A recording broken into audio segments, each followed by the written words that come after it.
Hi folks, Roland Martin, and welcome to my YouTube channel.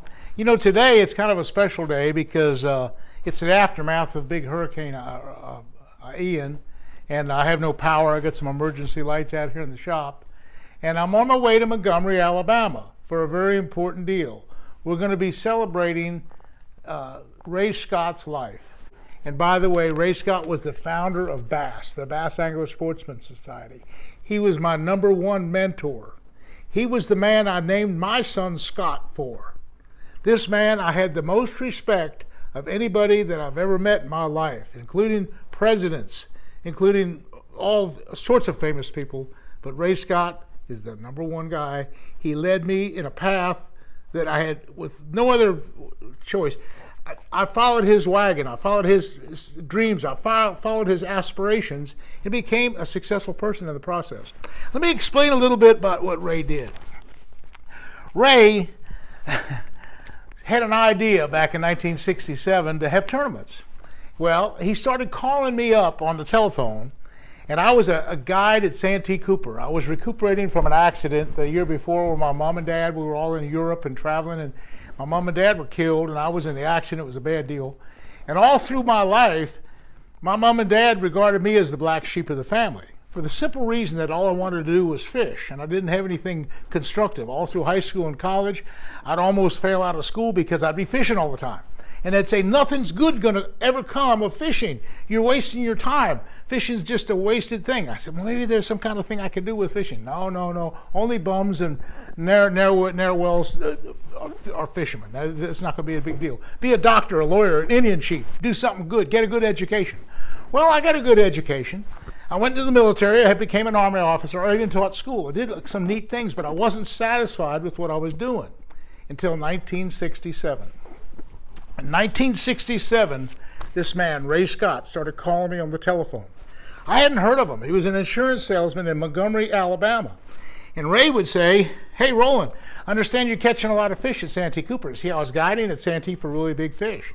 He said, I'd like to invite you to my upcoming tournament on Beaver Lake, the very first bass tournament we've ever had ever. And I said, well, what do you catch? He said, we catch bass. I said, how big are they? Oh, they're about this big, a pound or so. I said, Ray, I throw those back. I don't even consider, I'm after big trophy fish here at Santee. I don't want to fool with those little bass. I don't want to fish your tournaments. So I blew them off. Well, I kept guiding. Everything was fine. I kept thinking about my mom and dad and how much of a black sheep I'd been in their family. And I wish that I could, in their eyes, it had been gone for over a year, that I could rectify it and show them that I was a successful person at something I was guiding at the time. But in their eyes, that wasn't very successful. So anyway, Ray Scott kept calling. The next year he called me, invited me again. Finally, I got to listening to him, and he kept talking about these great things that were going to happen in the bass world. There were going to be big tournaments. There were going to be $1 million payoffs. There were going to be big bass boats. There were going to be all these industry, these tens of thousands of millions of dollars, all these jobs. And I got to thinking, were my parents right? Were my parents, they kept saying that fishing's not going to go anywhere. And yet Ray Scott's on the other side of the line telling me all these wonderful things that are going to happen in the fishing world. Well, finally he said, Roland, you have to come to one of our tournaments. So I said, okay, Ray, I'll come to one of your tournaments. It was in the fall, or actually the summer, of 1969. 1969, okay? The summer of 1969. I went down to the tournament. I met Ray Scott for the very first time. I talked to him on the phone a dozen times, trying to get me to the tournaments, and here I was just to observe what was going to happen. He invited me to dinner that night. I'll tell you how good a salesman he is.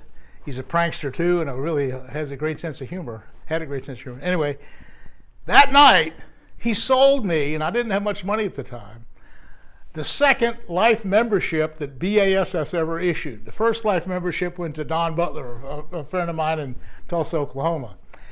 And the second life membership went to me. Because all of a sudden, man, I'm listening to these great overtures of music of what Scott's his wagon is going to go down the road, and it's going to be collecting all sorts of great accolades, and it's going to open up the world for the fishermen.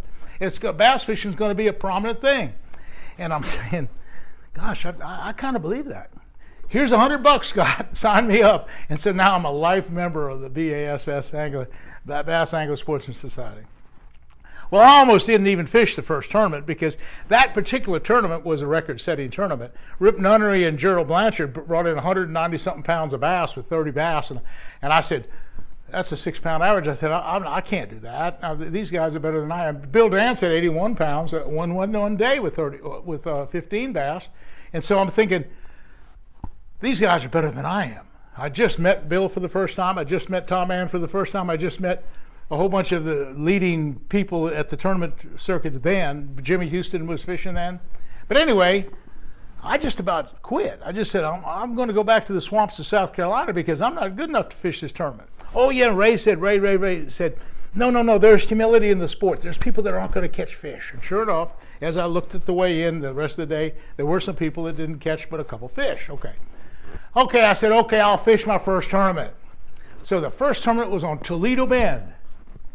No, it's not up there.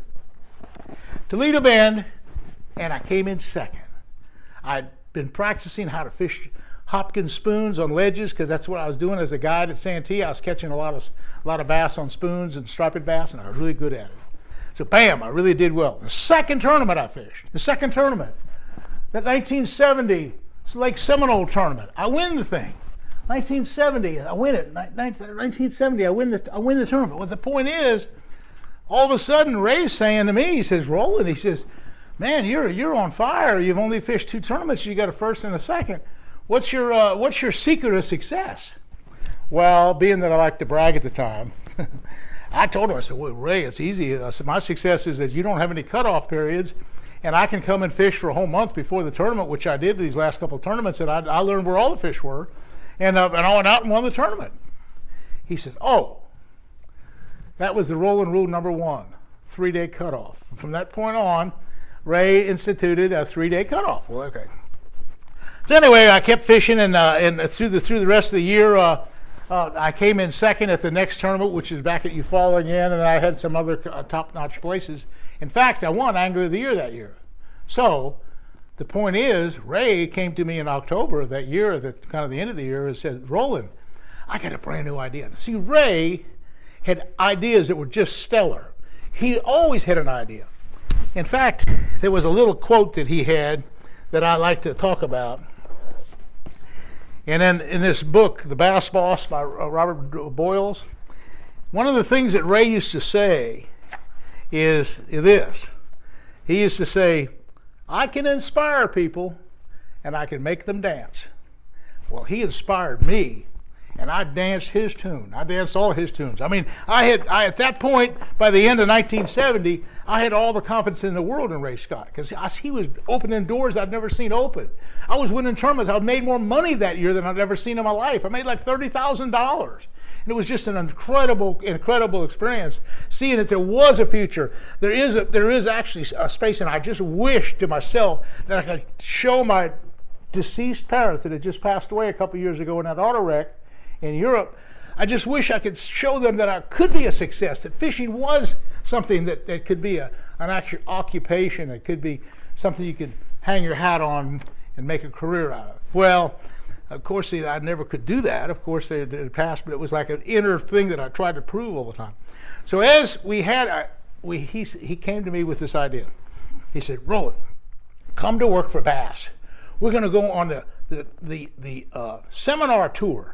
We're going to tour all over the country. We're going to go from Connecticut to California in the Bluebird bus, and we're going to put on seminars. You're going to talk about how to catch fish on plastic worms and structure. And John Powell's going to talk about shallow water. I'm going to talk about some worm fishing. I'm going to have other guest speakers like Bill Dance when he shows up, or Forrest Wood when they show up. They're going to talk about their specialties. And we're going to collect membership. And for every member that we take in for $10, you'll get 25 cents. I said, good God almighty, how many members are there now? He said, there's 17,500 members. I worked for Ray that year for one whole year. At the end of the year, we got 50,000 new members. We had now 67,500 members in B.A.S.S. by the end of 1971. Well, what that is, that's another $12,500 at 25 cents a member. another $12,500. He was paying me $12,500. That's $25,000 I'm making. Plus, I won 3 tournaments that year. I now have like $40,000. It's like the most money I'd ever seen in my life. What a success! I wish I could have shown my parents that can't see that I am a success. I'm not the black sheep of the family anymore. I'm making $40,000. That's incredible at that time, 1971. Well, anyway, things rocked along. And the neat thing about that seminar tour was that I got to know Ray so personally well, because we were on the road for 103 seminars, about 250 days. And one thing that Ray would do, this is kind of crazy, Ray would take, and he'd ask for a room, and he'd want a room with a bath. Well, why do you want a room for the bath? Well, I like to sit and take a bath. Okay? So he'd sit in his bathtub and he'd take a legal pad, a yellow pad, and he'd scribble on it and make diagrams. And every once in a while, he'd write out something neat like the B.A.S.S Research Foundation, which didn't mean a whole lot of the time. Or he'd say usage fees at the Corps of Engineer launch ramps, or he'd have some other kind of thing in B.A.S.S clubs, and he'd have B.A.S.S federations, and he'd had all these different ideas that he had about the formulation of all these great projects that B.A.S.S finally endorsed. Well, at the time, he was so far ahead of everybody, nobody knew what he's even talking about. But I saw Ray firsthand have these ideas, and he would talk to me and Harold and John Powell. We were sounding boards for him. What do you think of this idea? And he'd spout off the idea. We'd sit there. I don't know. Sounds kind of kooky to me. He'd perfect it, and sure enough, about 1 out of every 100 came to fruition. He had some great things come out of that. And so I was right there when Ray was in that formulative period. And he was changed the scope of fishing, changed the scope of tournament fishing, and made it all a very legitimate sport worth a lot of money and being big. So anyway, I'm going to have to say that because of his direction and what he offered me, what Ray Scott offered me in the process, by me working with him and fishing those early tournaments and by doing well, he offered me a springboard of opportunity where I could advance myself. I'd now go to the big tackle shows with a resume under my belt of saying I won some tournaments and I knew something about fishing. I started my television show. I went ahead and started my big marina operation down in Cluis, and I did all this guiding and all these other great things. I started writing books and stuff. And so Ray Scott was the reason why I became what I am now. He was my founding block. He was my building stone. He was my inspiration in life.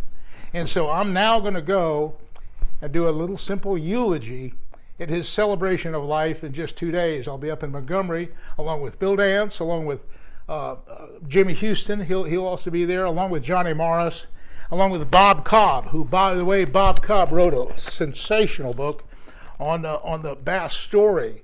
It features Ray Scott, of course, but I'm in there too, and Ray Scott's, Jimmy's in there, and we're all in there. And we're all a very big part of the early formation of B.A.S.S.